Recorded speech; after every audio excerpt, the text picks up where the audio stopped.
Apartment ರೂಮ್ನಲ್ಲಿ ಸಿಲುಕಿದ್ದ ಮಗುವಿನ ರಕ್ಷಣೆ ಮಾಡಲಾಗಿದೆ. ಮಂಗಳೂರಿನ ಕೊಡಿಯಾಲ್ನಲ್ಲಿ ಗುತ್ತಿನ ಅಪಾರ್ಟ್ಮೆಂಟ್ನಲ್ಲಿ ನಡೆದಿರುವಂತಹ ಘಟನೆ ಇದು.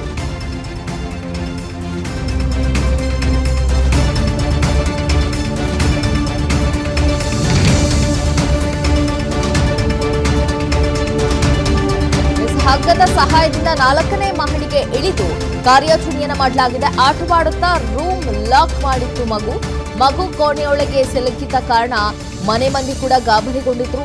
ಸ್ಥಳಕ್ಕೆ ಆಗಮಿಸಿದ ಅಗ್ನಿಶಾಮಕ ದಳ ಮಗುವಿನ ರಕ್ಷಣೆಯನ್ನ ಮಾಡಿದ್ದಾರೆ. ಇದು ಮಂಗಳೂರಿನ ಕೊಡಿಯಾಲ್ ಅಪಾರ್ಟ್ಮೆಂಟ್ನಲ್ಲಿ ನಡೆದಿರುವಂತಹ ಘಟನೆ. ಅಪಾರ್ಟ್ಮೆಂಟ್ ರೂಮ್ನಲ್ಲಿ ಮಗು ಸಿಕ್ಕಾಕೊಂಡಿತ್ತು. ಆ ಮಗುವನ್ನ ರಕ್ಷಣೆ ಮಾಡುವಲ್ಲಿ ಅಗ್ನಿಶಾಮಕ ದಳದ ಸಿಬ್ಬಂದಿ ಯಶಸ್ವಿಯಾಗಿದ್ದಾರೆ. ಹಗ್ಗದ ಸಹಾಯದಿಂದ ಮಗುವನ್ನ ರಕ್ಷಣೆ ಮಾಡಲಾಗಿದೆ. ಇನ್ನು ಮಗು ಒಳಗೆ ಸಿಕ್ಕಾಕೊಂಡಿದ್ರಿಂದ ಮನೆ ಮಂದಿ ಕೂಡ ಗಾಬರಿಯಾಗಿದ್ರು. ತಕ್ಷಣ ಅಗ್ನಿಶಾಮಕ ದಳದವರಿಗೆ ವಿಷಯವನ್ನ ಮುಟ್ಟಿಸಲಾಗುತ್ತೆ. ಅವರು ಸ್ಥಳಕ್ಕೆ ಆಗಮಿಸಿ ಮಗುವನ್ನ ರಕ್ಷಣೆ ಮಾಡಿದ್ದಾರೆ. ಮಗು ಕೋಣೆಯೊಳಗೆ ಸಿಕ್ಕಾಕೊಂಡಿದ್ರಿಂದ ಮನೆ ಮಂದಿ ಕೂಡ ಬಹಳ ಗಾಬರಿಗೊಂಡಿದ್ರು. ಈಗ ಸದ್ಯಕ್ಕೆ ಆ ಮಗುವನ್ನ ರಕ್ಷಣೆ ಮಾಡಲಾಗಿದೆ.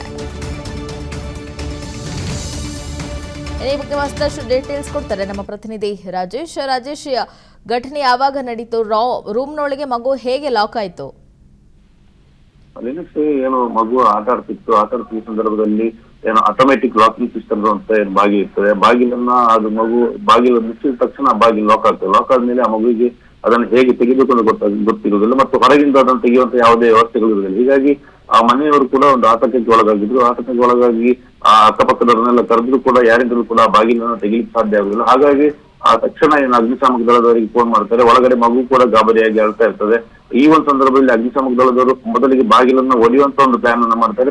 ಬಳಿಕ ಆ ಹಿಂಬದಿಯಿಂದ ಏನು ಪೋರ್ಟಿಕ ಇದೆ ಅಲ್ಲಿಂದ ಹಿಂದಿನ ಜಾಗದಿಂದ ಒಳಗೆ ಹೋಗ್ಲಿಕ್ಕೆ ಅವಕಾಶ ಇದೆ ಅಂತ ಹೇಳುವಂತದನ್ನ ಮನೆಯವರು ಮಾಹಿತಿ ನೀಡ್ತಾರೆ. ಹೀಗಾಗಿ ಆ ಮನೆಯ ಏನು ಅಪಾರ್ಟ್ಮೆಂಟ್ ಏನಿದೆ ಅಪಾರ್ಟ್ಮೆಂಟ್ ನ ಮೇಲೆ ವ್ಯಕ್ತಿ ಅಲ್ಲಿಂದ ಹಗ್ಗದ ಮೂಲಕ ಏನು ಆ 4ನೇ ಫ್ಲೋರಿಗೆ ಇಳಿತಾರೆ. ಇಳಿದು ಆ ಹಿಂಭಾಗದಲ್ಲಿ ಹೋಗಿ ಅದರ ಆ ಕೋಣೆಯನ್ನ ಮಗು ಏನಿತ್ತು ಮಗುವಿದ್ದ ಕೋಣೆಯನ್ನು ಪ್ರವೇಶ ಮಾಡಿ ಆ ಬಾಗಿಲನ್ನು ತೆಗೆದು ಒಂದು ರಕ್ಷಣೆ ಮಾಡಿರುತ್ತೆ. ಇದು ಏನು ಅಂತ ಹೇಳಿದ್ರೆ ಈಗ ಈ ಒಂದು ಸಂದರ್ಭದಲ್ಲಿ ಅಲ್ಲಿ ಅವಕಾಶಗಳಿತ್ತು. ಅಪಾರ್ಟ್ಮೆಂಟ್ ನಲ್ಲಿ ಇಳಿಯುವಂತಹ ಹಗ್ಗದ ಸಹಾಯದಿಂದ ಇಳಿಯುವಂತ ಸಾಧ್ಯತೆಗಳಿತ್ತು.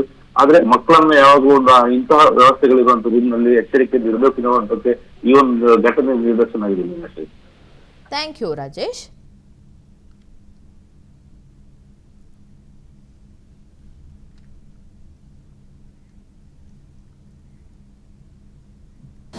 ಅನುಕ್ಷಣದ ಸುದ್ದಿಗಳಿಗಾಗಿ Vistara news YouTube channel subscribe ಮಾಡಿ.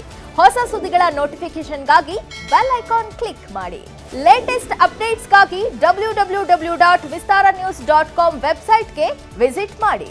ಅಂಗೈಯಲ್ಲೇ ಜಗತ್ತಿನ ಸುದ್ದಿ ತಿಳಿಯಲು Vistara news Kannada app download ಮಾಡಿ.